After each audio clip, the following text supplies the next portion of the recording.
As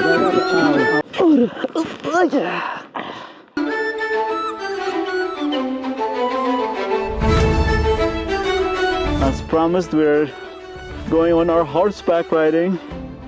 This is exciting.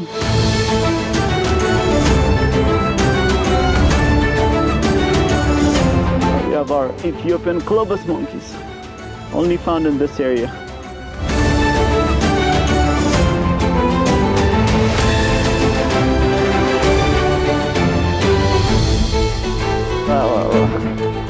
Yeah, we took about an hour and something ride with the horses in the jungle, the main road. This is beautiful. Now we're getting back, but you know, this will be part of what our tour groups do when they come. We'll set up some horses, go for about an afternoon hour or so ride. This has been great.